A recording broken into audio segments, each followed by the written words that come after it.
ಮನೆ ಬಳಕೆಯ ಅಡುಗೆ ಸಿಲಿಂಡರ್ ಅನ್ನ 60 ರೂಪಾಯಿಗಳ ಹೆಚ್ಚಳ ಮಾಡಿರುವಂತಹ ಕೇಂದ್ರ ಬಿಜೆಪಿ ಸರ್ಕಾರದ ಜನವಿರೋಧಿ ನೀತಿ ಖಂಡಿಸಿ ಬೆಂಗಳೂರು ಗ್ರಾಮಾಂತರ ಜಿಲ್ಲೆ ಹೊಸಕೋಟೆ ನಗರದಲ್ಲಿ ಮಹಿಳಾ ಕಾಂಗ್ರೆಸ್ ಘಟಕದಿಂದ ಪ್ರತಿಭಟನೆಯನ್ನ ನಡೆಸಲಾಯಿತು. ಈ ಒಂದು ಪ್ರತಿಭಟನೆಯಲ್ಲಿ ಕಾಂಗ್ರೆಸ್ನ ಮಹಿಳಾ ಘಟಕದ ಪದಾಧಿಕಾರಿಗಳು ರಸ್ತೆಯಲ್ಲಿ ಸೌದೆ ಒಲೆ ಹಚ್ಚಿ ಅಡುಗೆ ಮಾಡುವ ಮೂಲಕ ವಿನೂತನವಾಗಿ ಪ್ರತಿಭಟನೆಯನ್ನ ಮಾಡಿದ್ರು.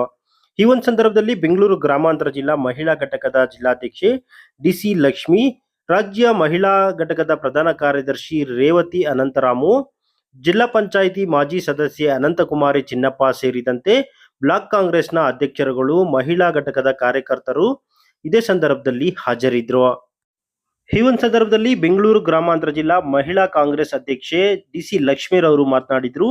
ಕೇಂದ್ರ ಬಿಜೆಪಿ ಸರ್ಕಾರ ಜನವಿರೋಧಿ ನೀತಿಯನ್ನ ಅನುಸರಿಸುತ್ತಿದೆ. ಅಗತ್ಯ ದಿನಬಳಕೆ ವಸ್ತುಗಳ ಏರಿಕೆ ಜೊತೆಗೆ ಮನೆ ಬಳಕೆಯ ಅಡುಗೆ ಸಿಲಿಂಡರ್ ಅನ್ನ ಸಹ 60 ರೂಪಾಯಿ ಏರಿಕೆ ಮಾಡಿದ್ದು, ಇದರಿಂದ ಸಾಕಷ್ಟು ಹೊರೆಯಾಗ್ತಿದೆ. ಕೂಡಲೇ ಹೆಚ್ಚಳ ಮಾಡಲಾದ ದರವನ್ನ ಇಳಿಕೆ ಮಾಡುವುದರ ಜೊತೆಗೆ ಮತ್ತಷ್ಟು ದರವನ್ನ ಇಳಿಕೆ ಮಾಡಿ ಸಾಕಷ್ಟು ಅಗ್ಗದ ದರದಲ್ಲಿ ಸಿಲಿಂಡರ್ ವಿತರಣೆ ಮಾಡಬೇಕು. ಇಲ್ಲದಿದ್ದರೆ ತಾಲೂಕು ಗ್ರಾಮ ಮಟ್ಟದಲ್ಲಿ ಕೇಂದ್ರ ಸರ್ಕಾರದ ವಿರುದ್ಧ ಪ್ರತಿಭಟನೆ ಮಾಡಬೇಕಾಗುತ್ತೆ ಅಂತ ಎಚ್ಚರಿಕೆ ನೀಡಿದರು. ಇದೇ ಸಂದರ್ಭದಲ್ಲಿ ಕಾಂಗ್ರೆಸ್ ಮಹಿಳಾ ಘಟಕದ ರಾಜ್ಯ ಪ್ರಧಾನ ಕಾರ್ಯದರ್ಶಿ ರೇವತಿ ಅನಂತರಾಮು, ಜಿಲ್ಲಾ ಪಂಚಾಯಿತಿ ಮಾಜಿ ಸದಸ್ಯೆ ಅನಂತಕುಮಾರಿ ಚಿನ್ನಪ್ಪನವರು ಮಾತನಾಡ್ತಾ ಕೇಂದ್ರ ಬಿಜೆಪಿ ಸರ್ಕಾರದ ವಿರುದ್ಧ ತೀವ್ರ ವಾಗ್ದಾಳಿಯನ್ನ ಮಾಡಿದ್ರು. ಎಲ್ಲರಿಗೂ ನಮಸ್ಕಾರ. ಇವತ್ತು ಬೆಂಗಳೂರು ಗ್ರಾಮಾಂತರ ಜಿಲ್ಲಾವಾರು 4 ತಾಲೂಕು ಮಹಿಳೆಯರೆಲ್ಲ ಸೇರ್ಕೊಂಡು ಹೊಸಕೋಟೆ ಕೆಇಬಿ ಸರ್ಕಲ್ ಫ್ಲೇವರ್ ಕೆಳಗಡೆ ಇವತ್ತು ನಾವು ಪ್ರತಿಭಟನೆಯನ್ನು ಹಮ್ಮಿಕೊಂಡಿದ್ದೀವಿ. ರಾಜ್ಯಾಧ್ಯಕ್ಷರಾದಂತಹ ಸೌಮ್ಯ ರೆಡ್ಡಿ ಅವರ ಆದೇಶದಂತೆ ಸನ್ಮಾನ್ಯ ಶ್ರೀ ಹೊಸಕೋಟೆ ಸನ್ಮಾನ್ಯ ಶ್ರೀ ಶರತ್ ಬಚ್ಚೇಗೌಡರ ಶಾಸಕರು ಅವರ ಅಧ್ಯಕ್ಷತೆಯಲ್ಲಿ ಇವತ್ತು ಮಹಿಳೆಯರೆಲ್ಲ ಸೇರ್ಕೊಂಡು ನಾವು ಪ್ರತಿಭಟನೆಯನ್ನು ಹಮ್ಮಿಕೊಂಡಿದ್ದೀವಿ. ಇವತ್ತೇನು ನಾವೆಲ್ಲ ಮಹಿಳೆಯರೆಲ್ಲ ಸೇರ್ಕೊಂಡು ಇವತ್ತು 60 ರೂಪಾಯಿ ಬೆಲೆಯನ್ನು ಏರಿಸಿ ನಮ್ಮ ಮಹಿಳೆಯರ ಹೊಟ್ಟೆ ಮೇಲೆ ಹೊಡೆದಿದ್ದಾರೆ ಬಿಜೆಪಿ ಸರ್ಕಾರ. ಇವತ್ತು ನಮ್ಮ ಮಹಿಳೆಯರ ವಿರೋಧವಾಗಿರುವಂತಹ ಬಿಜೆಪಿ ಸರ್ಕಾರ, ರೈತರ ವಿರೋಧಿಯಾಗಿರುವಂತಹ ಬಿಜೆಪಿ ಸರ್ಕಾರ, ಬಡವರ ವಿರೋಧಿಯಾದಂತಹ ಬಿಜೆಪಿ ಸರ್ಕಾರ, ಸಂವಿಧಾನ ವಿರೋಧಿ ಬಿಜೆಪಿ ಸರ್ಕಾರ, ಎಲ್ಲ ಸಾಮಾನ್ಯ ವರ್ಗದವರೆಗೂ ಇವತ್ತು ಅಡಿಗೆ ಮನೆಯಲ್ಲಿ ಮಹಿಳೆಯರೆಲ್ಲ ಅಡಿಗೆ ಮಾಡೋದಕ್ಕೆ ಅಂತ ಹೋದಾಗ ಏನು ಸಿಲಿಂಡರ್ ಇಲ್ಲದೇ ಇರದ ಕಾರಣ ಅಡಿಗೆ ಮಾಡಲು ಮಕ್ಕಳಿಗೆ ಆಗ್ಲಿ, ದೊಡ್ಡವರಿಗೆ, ವಯಸ್ಸಾದವರಿಗೆ ಊಟ ಮಾಡಾಕೋದಕ್ಕೂ ಕಷ್ಟ ಆಗಿದೆ. ಇವತ್ತು ಮನೆಗಳಿಗೂ ಸಿಲಿಂಡರ್ ಸಿಗ್ತಾ ಇಲ್ಲ, ಬುಕ್ ಮಾಡಿದ್ರು ಬುಕ್ ಆಗ್ತಾ ಇಲ್ಲ. ಇಂತಹ ಸಂದರ್ಭದಲ್ಲೂ 60 ರೂಪಾಯಿಯನ್ನು ಏರಿಸಿ ಕೇಂದ್ರ ಬಿಜೆಪಿ ಸರ್ಕಾರ ಹೆಣ್ಣು ಮಕ್ಕಳಿಗೆ ಸಂಕಷ್ಟವನ್ನು ತಂದಿಟ್ಟಿದ್ದಾರೆ. ನಿಜವಾಗ್ಲೂ ದುರಂತ ಇದು. ನಮ್ಮ ಕೇಂದ್ರ ಬಿಜೆಪಿ ಸರ್ಕಾರ ಇವತ್ತು ಏನಾದ್ರೂ ಬೆಲೆ ಏರಿಕೆ ಕಡಿಮೆ ಮಾಡಿಲ್ಲ ಅಂದ್ರೆ ನಾವು ಇವತ್ತು ಜಿಲ್ಲಾವಾರು ಮಾಡಿದೀವಿ. ನಾಳೆ ಪಂಚಾಯಿತಿ ತಾಲೂಕಿಂದ ಹಿಡಿದು ಗ್ರಾಮ ಪಂಚಾಯಿತಿ ವರೆಗೂ ನಾವು ಪ್ರತಿಭಟನೆಯನ್ನು ಮಾಡೋದಕ್ಕೆ ನಾವು ಮುಂದಾಗ್ತಾ ಇದ್ದೀವಿ. ಇಡೀ ರಾಜ್ಯದಲ್ಲಿ ಉಗ್ರವಾದ ಹೋರಾಟವನ್ನು ಮಾಡ್ಬೇಕಂತೇಳಿ ನಾವು ಇವತ್ತು ಮಹಿಳೆಯರೆಲ್ಲ ಸೇರ್ಕೊಂಡು ಹೊಸಕೋಟೆಯಲ್ಲಿ ಪ್ರತಿಭಟನೆಯನ್ನು ಹಮ್ಮಿಕೊಂಡಿದೀವಿ. ದಯಮಾಡಿ ಭ್ರಷ್ಟ ಬಿಜೆಪಿ ಸರ್ಕಾರಕ್ಕೆ ನಾವು ಒಂದು ಮನವಿ ಮಾಡ್ತಾ ಇದ್ದೀವಿ. ಏನಾದ್ರೂ ನೀವು 60 ರೂಪಾಯಿ ಏರಿಸಿದ ಸಿಲಿಂಡರ್ ಬೆಲೆಯನ್ನು ಏರಿಸಿರೋದನ್ನು ಕಡಿಮೆ ಮಾಡಿಲ್ಲ ಅಂದ್ರೆ ನಾವು ಇಡೀ ರಾಜ್ಯಾದ್ಯಂತ ನಾವು ಉಗ್ರ ಹೋರಾಟವನ್ನು ಹಮ್ಮಿಕೊಳ್ತೀವಿ. ಹಳ್ಳಿ ಪಂಚಾಯಿತಿ ತಾಲೂಕು ಎಲ್ಲ ಸೇರ್ಕೊಂಡು ನಾವು ಉಗ್ರ ಹೋರಾಟವನ್ನು ಮಾಡ್ತೀವಿ.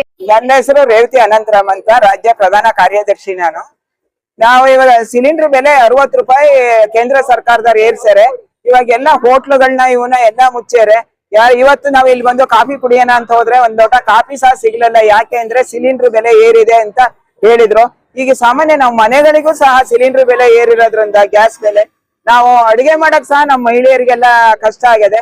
ಅದಕ್ಕೆ ನಾವ್ ಈಗ ಬೆಂಗಳೂರು ಗ್ರಾಮಾಂತರ ಜಿಲ್ಲೆಯವರೆಲ್ಲ ಒಟ್ಟಾಗಿ ಸೇರಿ ಹೊಸಕೋಟೆಯಲ್ಲಿ ಒಂದು ಪ್ರತಿಭಟನೆ ಮಾಡೋಣ. ಈ ಗ್ಯಾಸ್ ಇಂದು 60 ರೂಪಾಯಿ ಹೆಚ್ಚಿಗೆ ಮಾಡೋದ್ ಇಳಿಸಿ ಇನ್ನೂ ಸ್ವಲ್ಪ ಕಡಿಮೆ ಮಾಡ್ಬೇಕು. ನಮ್ ಕಾಂಗ್ರೆಸ್ ಗವರ್ಮೆಂಟ್ ಇದ್ದಾಗ ಬರೀ 450 ರೂಪಾಯಿ ಇತ್ತು, ಇವತ್ತು 1000 ತನಕ ಮುಟ್ಟಿದೆ. ಅದರಿಂದ ಅದೇ ಬೆಲೆಗೆ ಮತ್ತೆ ವಾಪಸ್ ಇಳಿಸ್ಲಿ. ನಮಗೆ ಅವರು ಕೇಂದ್ರ ಸರ್ಕಾರದವರು ಆದಷ್ಟು ಕಡಿಮೆ ಮಾಡ್ಬೇಕು. ಎಲ್ಲಾ ಬೆಲೆಗಳನ್ನು ಸಹ ಜಾಸ್ತಿ ಮಾಡ್ತಿದ್ದಾರೆ. ಅದಕ್ಕೋಸ್ಕರ ನಾವು ಇವತ್ತು ಹೊಸಕೋಟೆನೊಂದು ಪ್ರತಿಭಟನೆ ಮಾಡಿದ್ದೀವಿ. ಇವತ್ತು ಏನೆಲ್ಲ ಸಂಕಷ್ಟಗಳನ್ನ ಅನುಭವಿಸ್ತಾ ಇದ್ರೆ, ಜನಜೀವನ ಸ್ಥಿತಿ ತುಂಬಾ ಹದಗೆಟ್ಟಿದೆ. ಆ ನಿಟ್ಟಿನಲ್ಲಿ ಇವತ್ತು ನಾವು ಪ್ರತಿಭಟನೆಯನ್ನ ಹಮ್ಮಿಕೊಂಡಿದ್ದೇವೆ. ಈಗಾಗಲೇ ಬೆಲೆ ಏರಿಕೆ ಬಹಳಷ್ಟು ಬಡವರ ಹೊಟ್ಟೆ ಮೇಲೆ ಹೊಡಿತಾ ಇದೆ. ಸಿಲಿಂಡರ್ ಸಿಗದೆ ಹೋಟೆಲ್ ಕೂಡ ಬಂದ್ ಆಗ್ತಾ ಇದೆ. ಇದಕ್ಕೆ ಕೇಂದ್ರ ಸರ್ಕಾರವೇ ನೇರ ಕಾರಣ ಅಂತ ನಾನು ಈ ಮೂಲಕ ಹೇಳೋದಕ್ಕೆ ಬಯಸ್ತೇನೆ. ಯಾಕಂದ್ರೆ ನಿರ್ದಿಷ್ಟವಾದ ಸಮಯದಲ್ಲಿ, ಹುಟ್ಟಿಗಳ ಸಮಯದಲ್ಲಿ ಏನೆಲ್ಲ ಪೂರ್ವಭಾವಿಯಾಗಿ ಎಚ್ಚರಿಕೆಯನ್ನ ತಗೋಬೇಕಿತ್ತು. ಅದನ್ನ ಇಲ್ಲಿ ಕೇಂದ್ರ ಸರ್ಕಾರ ತಗೊಳ್ಳದೆ ಇವತ್ತು ಈ ಸ್ಥಿತಿಗೆ ಕಾರಣ ಆಗಿದೆ ಅಂತೇಳಿ ಮೂಲಕ ಹೇಳೋದಕ್ಕೆ ಬಯಸ್ತೇನೆ. ಯಾಕಂದ್ರೆ ಸಿಲಿಂಡರ್ ಬೆಲೆ ಏರಿಕೆಯಿಂದ ಬಹಳಷ್ಟು ಜನಜೀವನ ಅಸ್ತವ್ಯಸ್ತ ಆಗಿದೆ. ಮತ್ತೆ ಹೋಟೆಲ್ ಉದ್ಯಮಗಳು ಕೂಡ ಸಂಪೂರ್ಣ ಮುಚ್ಚುವಂತ ಸ್ಥಿತಿಗೆ ಹೋಗ್ತಾ ಇದೆ. ಜಸ್ಟ್ ಈಗಾಗ್ಲೇ ನಾವು ಹೋಟೆಲ್ಗೆ ಹೋದ್ರೂ ಕೂಡ ಏನು ಸಿಗ್ತಾ ಇಲ್ಲ. ಹಾಗಾದ್ರೆ ಮುಂದೆ ಬರುವಂತ ದಿನಗಳಲ್ಲಿ ಪೂರ್ತಿ ಹೋಟೆಲ್ ಮುಚ್ಚುವಂತ ಪರಿಸ್ಥಿತಿ ಕಾಡ್ತಾ ಇದೆ. ಹೀಗ ಆಗ್ಬಾರ್ದು. ಯಾವ ಬಡವರು ಹಸ್ಕೊಂಡು ಬಂದಾಗ ಮೊದಲು ಹೋಟೆಲ್ಗೆ ಹೋಗ್ತಾ ಇದ್ರು. ಹಾಗಾಗಿ ಅಟ್ಲೀಸ್ಟ್ ಹೋಟೆಲ್ ಉದ್ಯಮಗಳಾದ್ರೂ ಬೆಳೆಯುವಂತ ಕೆಲಸ ಆಗ್ಬೇಕು ಅಂತೇಳಿ ನಾನು ಹೋಟೆಲ್ ಉದ್ಯಮದ ಎಲ್ಲಾ ಮಾಲೀಕರಿಗೂ ಕೂಡ ನಾನು ಹೇಳೋದಕ್ಕೆ ಬಯಸ್ತೇನೆ. ಆ ದಣವನ್ನ ಆಡ್ಲಿಕ್ಕೆ ಹೋಟೆಲ್ಗೆ ಹೋಗ್ತಾರೆ ಜನ. ಇಂಥ ಸಂದರ್ಭದಲ್ಲಿ ಹೋಟ್ಲೆ ಮುಚ್ಚಾಕಿದ್ರೆ ಎಲ್ಲಿ ಹೋಗ್ಬೇಕು ಅವರು ಅನ್ನೋದು ನಮ್ಮ ಪ್ರಶ್ನೆ. ಹಾಗೆ ಈ ಬೃಹತ್ ಪ್ರತಿಭಟನೆಯಲ್ಲಿ ಕೂಡ ನಾವು ಕೇಂದ್ರ ಸರ್ಕಾರ ಪೂರ್ವಭಾವಿಯಾಗಿ ಎಚ್ಚರಿಕೆ ತಗೋಬೇಕಿತ್ತು, ಅದನ್ನ ತಗೊಂಡಿಲ್ಲ ಅಂತೇಳಿ ಮೂಲಕ ಹೇಳೋದಕ್ಕೆ ಬಯಸ್ತೇನೆ. ಯುದ್ಧ ನಡೀತಾ ಇದೆ, ಅದು ಎಲ್ಲರೂ ಕೂಡ ಪ್ರಪಂಚದಲ್ಲಿ ನೋಡ್ತಾ ಇದ್ದಾರೆ. ಅದೇ ಪೂರ್ವಭಾವಿಯಾಗಿ ಯಾಕೆ ನಮ್ಮ ಭಾರತ ದೇಶದಲ್ಲಿ ಕೇಂದ್ರ ಸರ್ಕಾರ ಪೂರ್ವಭಾವಿಯಾಗಿ ಎಚ್ಚೆತ್ತುಕೊಂಡಿಲ್ಲ ಅನ್ನುವ ಪ್ರಶ್ನೆಯನ್ನ ನಾನು ಈ ಮೂಲಕ ಹೇಳೋದಕ್ಕೆ ಬಯಸ್ತೇನೆ.